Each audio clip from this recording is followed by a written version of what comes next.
alpha muscle, you evil Angelo, you betrayed us? I knew he couldn't be trusted!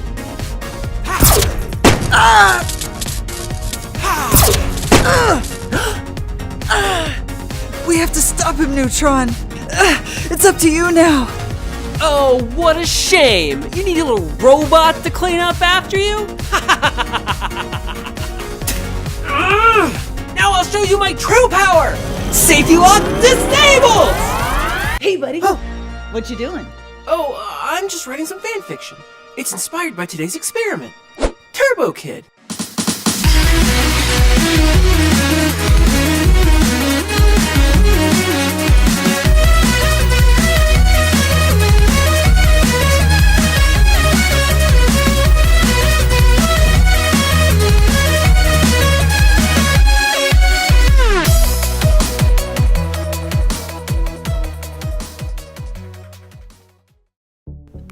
came out in 2015, but it's brimming with cheesy 80s goodness. If you like childhood nostalgia and geeky references, you owe it to yourself to check this baby out. What did you think of this movie, Photon? I liked it! And Unexplored's girlfriend is dreamy. I liked it too. It's one of those rare flicks that gets better the more times you've seen it. Thanks, Gabriel, for suggesting this one. It is the future, the year 1997, a wasteland ruined by acid rain. Our hero, known only as the Kid, survives by scavenging relics from the dying world, especially of his favorite superhero, Turbo Rider. Well, for this junk, I can give you the usual. 1/4 portion.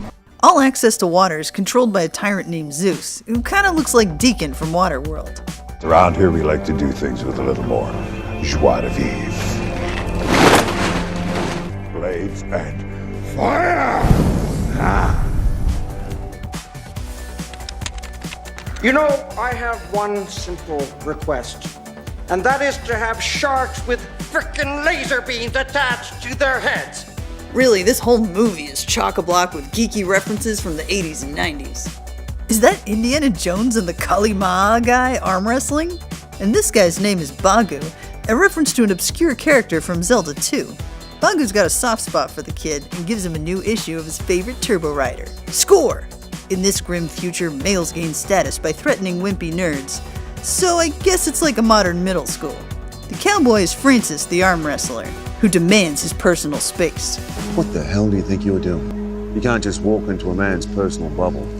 My motherfucking comfort zone. It's family only. Yeesh, tough guy. The Kid finds his own personal space so he can read his comic book in peace. Or pieces. When he realizes he's not alone. What's that in your hand? It's a comic book? What's it about? Turbo Rider? That's rad! Are you alone? Do you have any friends? Do you want to play hide and seek? This is Apple. Yay, Apple!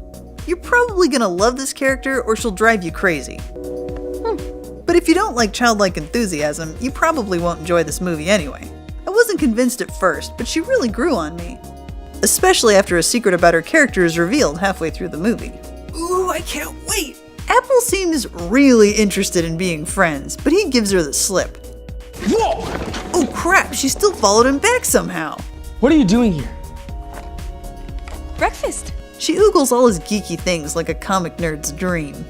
Don't know what to say to girls? Don't worry, she'll carry on the conversation all by herself, endlessly adoring everything about you. But the Kid still needs to establish manly boundaries. You know, you stepped in my manly bubble thing. Oh. Did I break it? Well, it can't stand in the way of friendship. My name's Apple. Of course it is. Hey, don't act too cool for her. Do you need a friend or not? What are we gonna do today? I am going scavenging. Look at that face. A mirror for the audience? You stay here. Just don't touch anything. My He-Man Masters of the Universe action figures are for men only! But in the end, the Kid lets Apple come along. You were right!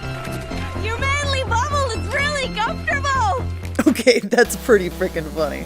The Kid shows Apple the ropes and even makes her a weapon. This is my weapon. This is my gnome stick! This is my boomstick! But even so, Apple gets nabbed and the kid bikes away to save his own skin. This world setting is perfect for the film's shoestring budget. When the costumes and sets look like garbage, it makes sense. Garbage is what these guys have to work with. Everyone rides bikes all the time, including the villains, which looks kinda childish at first. But bikes make more sense than the cars in Mad Max. Gasoline expires, and even if it didn't, these guys wouldn't joyride around wasting gas for no reason. Bikes make sense. With water this scarce, there's no way these people could use horses. By a stroke of luck, the kid stumbles on the original Turbo Rider's ship. But it looks like this hero has seen better days. We have to hit these damn machines with everything we've got. You are our last hope. Turbo Rider. So, Turbo Rider is a real guy? In the beginning, we see the kid's Turbo Rider poster, but it looks like it was just for a series like Power Rangers. But when the kid was little, he had a Viewmaster filled with live Turbo Rider pics, so maybe he's real? He gets a mention in the closing credits, but this skeleton is all we see of him. So is this credit for the guy in the poster? Was he in a scene that got cut? The Turbo Rider comic seems like regular pulp, but there's war propaganda on the back. Does that mean he's a real hero? A symbolic character like Uncle Sam or Captain America? This general's giving orders like Turbo Rider's not only real, he's humanity's last hope. The fate of our future is in your hand. Oh well, Turbo Rider's not using it anymore. Why not suit up and do a little weapons testing? The kid rushes to save Apple, who's trapped in a deathmatch arena. Fun fact, turns out the losers are juiced, and that's where the town's water supply comes from. Ew. And who exactly are you supposed to be? I'm a superhero. Okay, they all laughed, so Turbo Rider isn't real. And what exactly is your superpower? Is he saying superpowers exist, or is he being sarcastic? Well, posturing only gets you so far. Zeus chucks him in. Along with Apple and the Kiwi cowboy, starts kicking ass. Jeez, this got gory fast. This movie is not for kids. They make it out alive, but it looks like Apple was injured in the melee. You're a robot. Yay! You're it! No wonder she's so playful. She's a friendship unit. Kinda like you, Photon. I have to admit I did not see that coming. But wait a minute, wouldn't the kid have figured this out when she was riding on his bike? A robot her size has gotta weigh at least 200 or 400 pounds. Humph. It's rude to ask a lady her weight. You're pretty human-like for a robot. I'm very high-tech. I thought all robots were supposed to be evil. Depends on the model. Most robots in this world are evil. Killer robots might even be responsible for the apocalypse. Speaking of unreliable robots, I won't have those test results to you until next week. The data Photon gave me is all screwed up. What? I followed the specs perfectly. It must be your fault. Garbage in, garbage out. Actually, Dr. M put those specs together. Oh, sorry, Doctor. That'll be fine, Ambrose. I padded that estimate anyways. It's all the same to me. Have fun with your little kids movie. Little kids! This movie's very mature. It's definitely for grown-ups. Wow, Photon, why don't you like Ambrose? He's just my research assistant. I don't see why we need him around. Well, because I like getting fat government contracts, but I'm not gonna do all that work myself. Well, I think he's up to no good. And I agree with the kid in this movie, that having a robot best friend is awesome. I actually think it's kind of cool. You're a robot. Yeah! And she's the one who teaches him how to fight. It probably saved his life. Unfortunately, one of Apple's critical components was damaged. They have to repair her quick or she could die permanently. Maybe Bagu can help. Stop following me! Orphan is a bioelectric transmitter! She's gonna die! She's a robot! Yeah, but she's my friend. Bagu tells them about a robot cemetery, but he's mostly worried about his own skin. Some crazy bastard's pissed off Zeus and he's on the warpath! Oh yeah, that was us. I'd be freaked out too. The villains in this movie are scary. Especially this guy named Skeletron. I love this character design, and the actor does a great job bringing this character to life, even behind that full mask.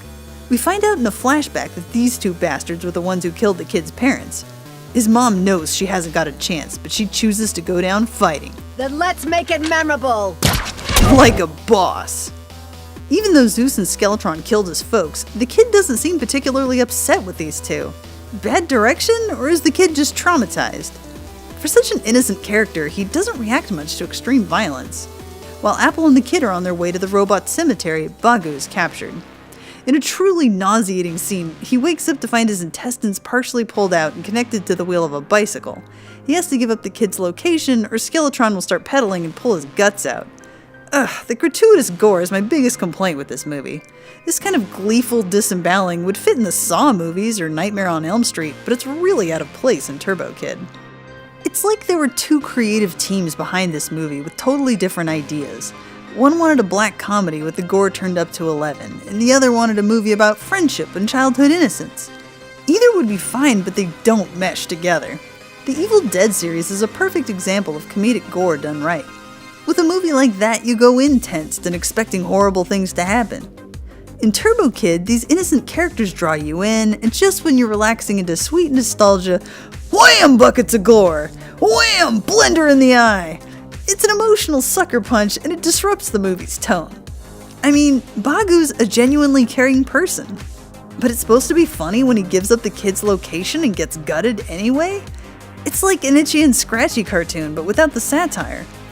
Kung Fury is a good example of humor and violence done right. It came out the same year as Turbo Kid and also plays on 80s nostalgia and over-the-top action. Honestly, if you like Turbo Kid, you gotta check this one out next.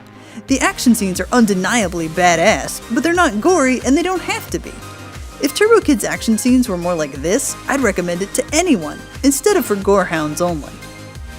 Unaware of Bagu's disgusting fate, our heroes bond over relics from the past. Whoa, that's a T-Rex. Yeah. And they got killed up by this big explosion. Is this kind of like what happened to us? Death lurks closer than they think. Skeletron and his goons catch up to our heroes, but the kid is done running. He tries to fight back, but still falls short. It's so sad. Don't worry, Photon. Turbo Kid clings to hope, and Apple's severed head, as he makes his way through a toxic swamp.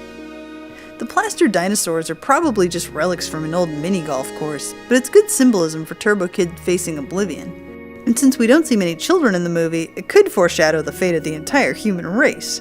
In this one scene, the filmmakers capture nostalgia for the past and fear of a toxic future. The kid finds the robot cemetery, but it looks like he's too late. Why do movie makers always kill off the robot characters like this? Don't worry, Photon. Apple wakes up later to join the final battle. We're not giving away the ending, okay? But she's unique. She shouldn't be a disposable plot device. In some movies, robot life is cheap because they're so numerous. Or they're so easy to fix, they're basically immortal.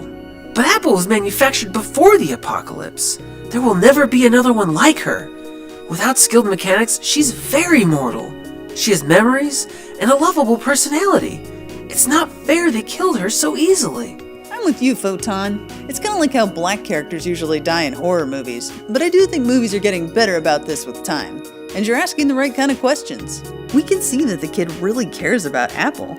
When he's rescued, he asks, "Why'd you save me?" Frederick shares his plan to take an enormous bomb to Zeus for a final showdown. We're gonna shove that thing so far up his ass that he'll taste his own shit. So, kid, what do you say? The kid agrees, even though he knows it's a suicide mission. Let's roll. His character's really grown, but I think he takes the risk partly because he misses Apple so much. I don't want to ruin the rest of the movie, so you'll have to see for yourself how it ends.